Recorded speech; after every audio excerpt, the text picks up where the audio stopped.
So we're going to get the back half of the morning started, and I'm going to introduce Rick O'Connor. I think actually many of you know him as our former director for the foundation. So Rick is now heading up the Open Hardware Initiative, and so I'm going to pass the presentation over to Rick.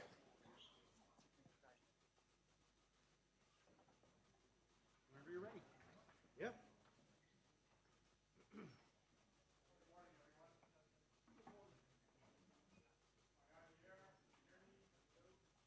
Is it on? I don't think it's on, Rick. There we go. Yep. Hello out there.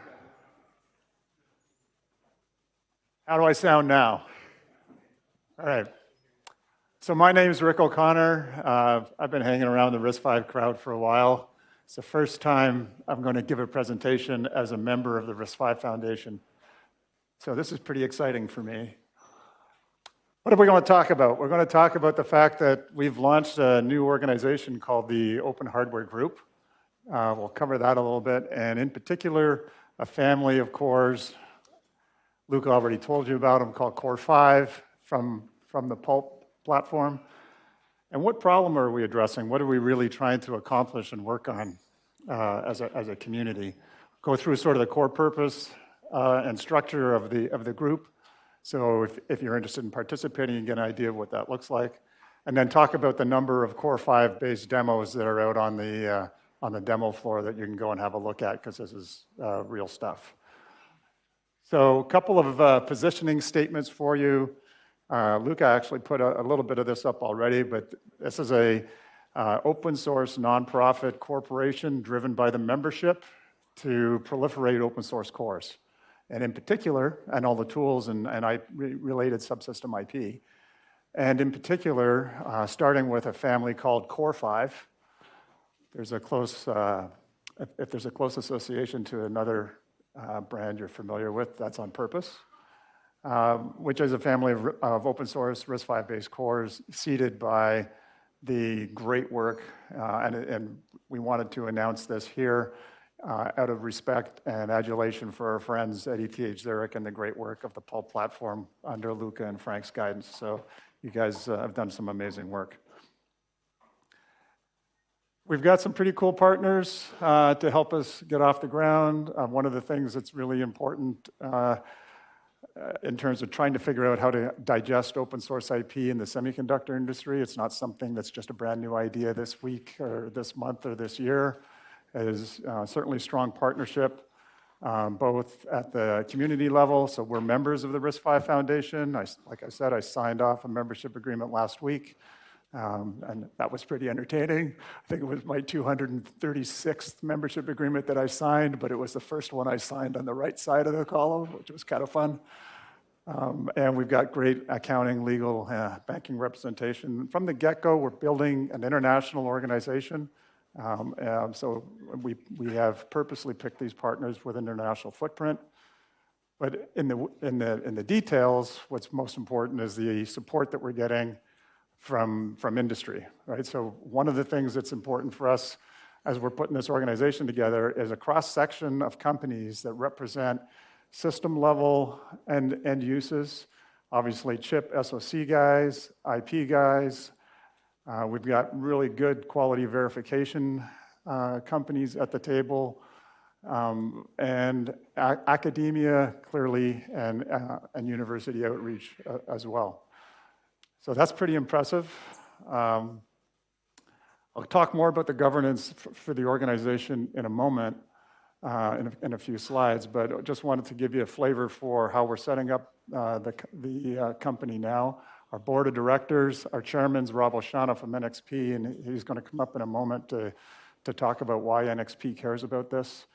Charlie Hawk from BlueSpec. Both Charlie and Rob are also members of the board of directors for the RISC-V Foundation. So a lot of close learnings there can be brought to this. Alessandro Piacavati from Silicon Labs is a director, and Xiaoning Kui from Alibaba Group is also a director. All these folks are here. AP's not here this week, but all these folks are here this week is arriving on Thursday for some of the WASH sessions, and you'll be able to talk to them if you need to. But I'm going to just change gears here for Rob and let him talk to this slide and why this is important to NXP. Okay, thanks, Rick. I'm Rob O'Shan. I'm from NXP. I manage software there. And it's great to be here, Luca, back in the House of Pulp. A few years ago, when NXP started looking at RISC-V, we started looking at the ETH technology. Long story short, a couple years later, we've got a Vega board based on your technology with a zero RISC-V and a RISC-V core inside of it. We've built 4,000 boards. We've given away over 2,000, mainly for university and individual research. It's gone really, really well. And that partnership we want to continue. And I think part of this open hardware group is going to allow us to work more closely with ETH Zurich as well as other universities. We've already started working with Bucharest Polytechnic in Romania and others. So that collaboration, I believe, is going to accelerate with this new nonprofit organization. And Krista said it best earlier. Companies have many choices today, open source as well as commercial hardware and software. And at a big company like NXP, that's exactly what we do. We leverage commercial hardware and software and open source hardware and software. Commercial has to work. It's got to be good, high quality, supported. If not, those companies are probably not going to be in business that long. On the open source side, on the community side, it's a little bit different. How do you know what you're getting? We use open source technologies like Linux and Zephyr. If you pull from the head of the tree, you may not know what you're getting, but if you pull an LTS version, okay, you pretty much know that it's going to be supported, it's stable, tested, etc. So can we apply that same approach to open implementation of RISC-V? And that's what we're going to try to do with the Open Hardware Group, as well as other things. But to try to get to stable versions of these cores that are documented, tested, well supported, we believe that analogy from the software side can equally apply on the hardware side. And that's another goal of this organization. Those and others are one of the reasons why NXP chose to support this group, and I'm looking forward to it. Great. Thank you, Rob. Okay, so where are we? We announced the organization last Thursday, so 6th of June. It's a legally registered open source nonprofit corporation. You can check us out on our site and follow us on social media and all that good stuff.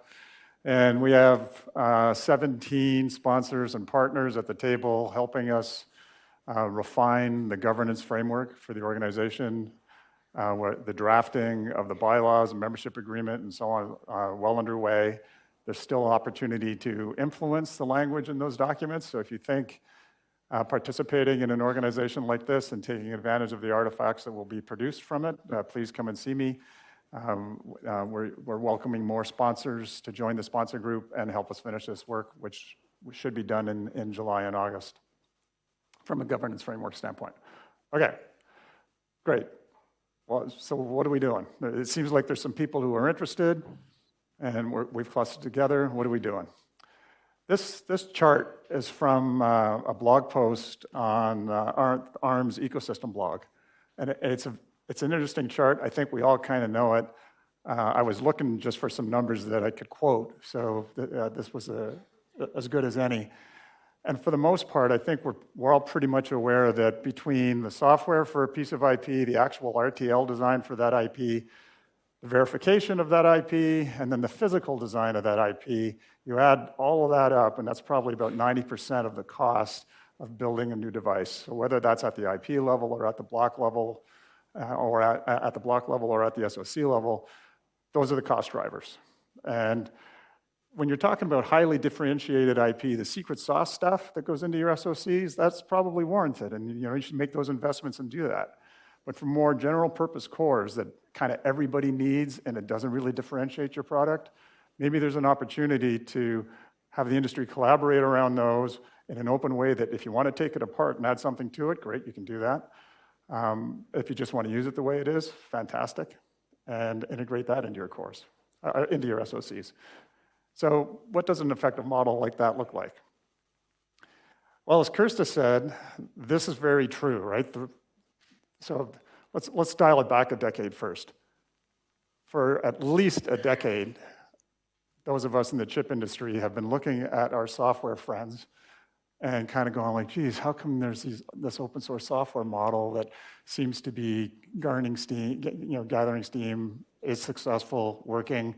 Why can't we use open source IP in the chip industry? Is it just an NIH factor, or what are the real barriers? Well, one of the things that has really sort of made it even possible to consider is the fact that there's an open ISA.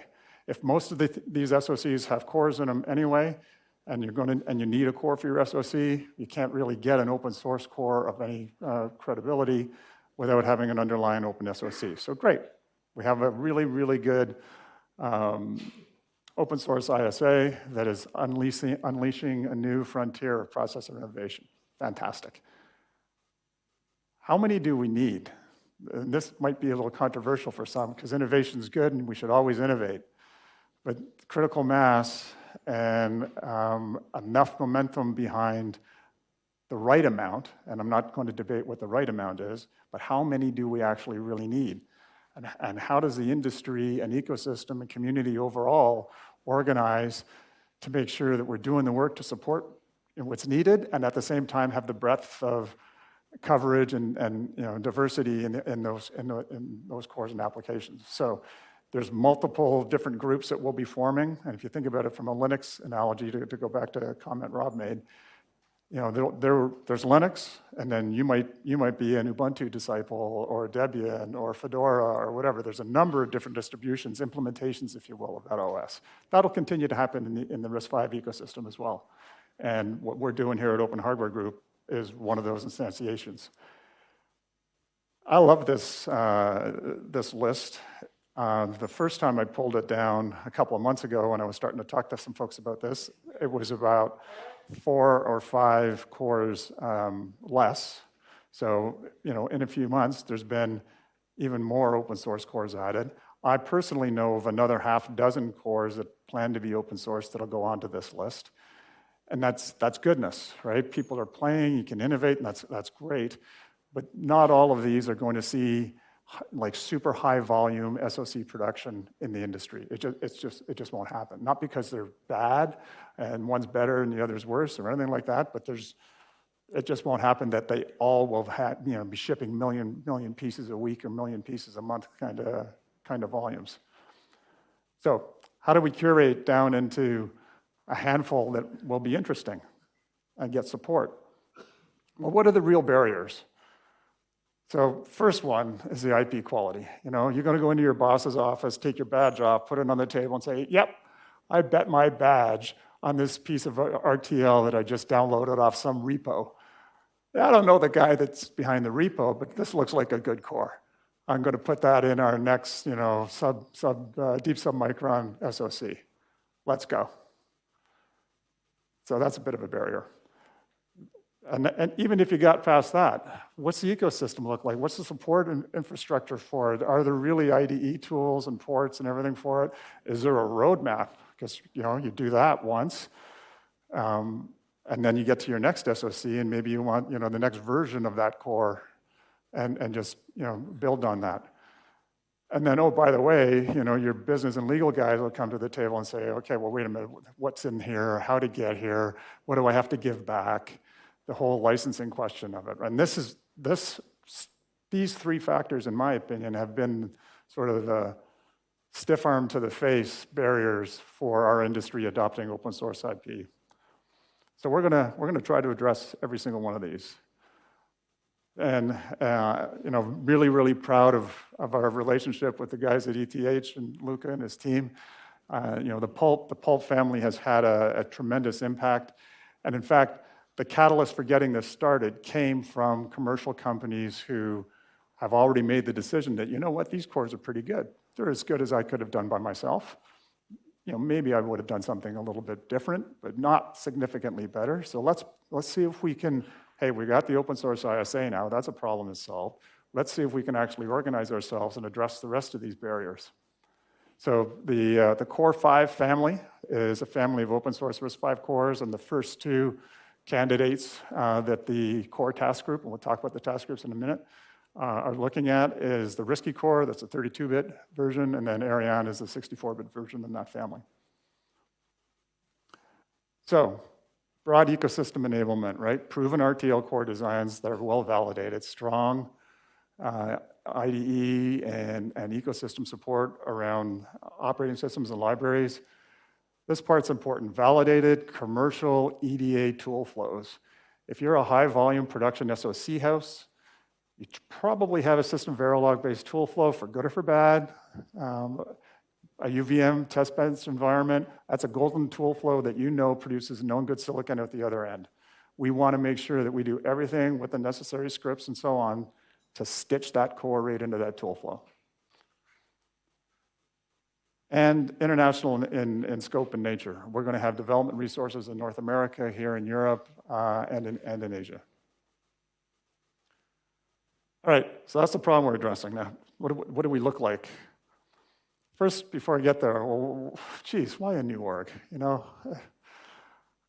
So, Kirsta did a good job talking about the fact that the RISC-V Foundation is about the spec. When I was in that chair, I constantly used to get, hey, RISC-V guy, I want my RISC-V core. Give me my RISC-V core. It's like one of those silly videos. I want my iPhone. Give me my RISC-V core. And they're going, hey, the foundation does not deliver cores. The foundation's about the spec. And there's lots of communities that are starting to build up around supporting different implementations. CHIPS Alliance is a good one. The FOSSI community here has been doing a lot of good work. So why did we have to stand something up that's new and different and unique? Well, each of these organizations has a different focus and flavor in terms of what they want to work on. And we'll get into more details of specifically of what we're doing. But a separate legal organization, so we did not inherit the DNA of another organization, was important. How the IP contribution gets made into the organization and the traceability into that, and then how the artifacts are licensed out was really important. We're really about chip companies, big chip companies who are doing chip IP for chip companies in volume production SoCs. And obviously our two lead SoC guys, or three SoC guys, two really big ones and one really cool small one, are at the table. That's Greenwaves, wherever you guys are, cool Greenwaves. Actually, they're the only ones with 9 Core 5 cores in an SoC, call it GAP 8, in production, so good for you. And obviously, the CAD tool flow. So our focus is specifically on development that enables industry CAD tools so that our users can just get to high volume production right away. Okay, founding principles. Everything's open, license-free, available to everyone. You don't need to be a member. You don't need to do anything. Just all the artifacts will be there. Hallelujah, go get it. And we're going to be branding and using trademarks to define the quality of what we're working on, right? So the Core 5 mark is an example of that.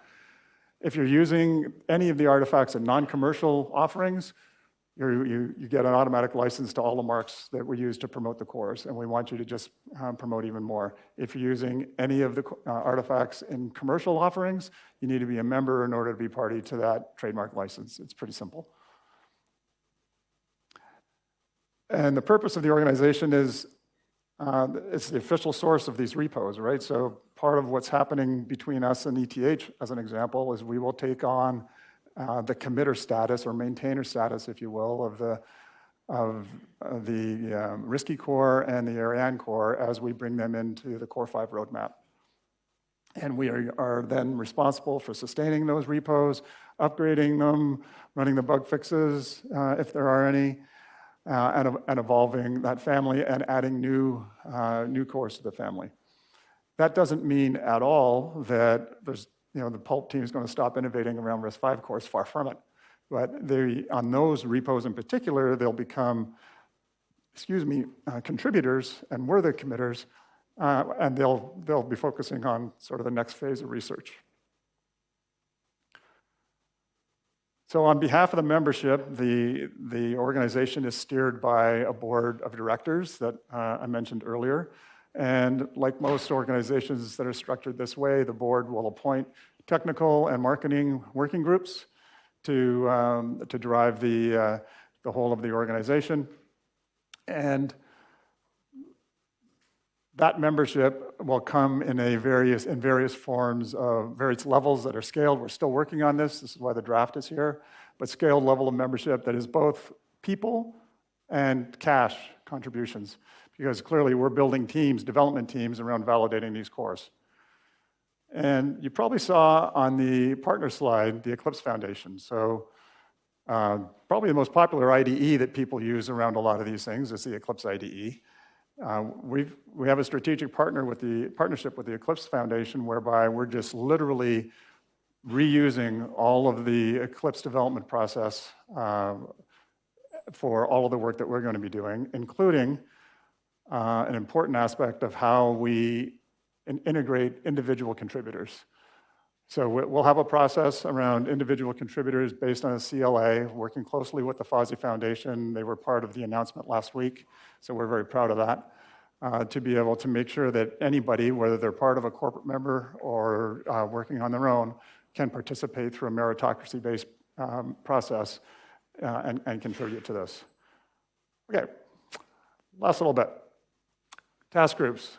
I'm just going to talk about the 3 technical working group task groups that we have in flight.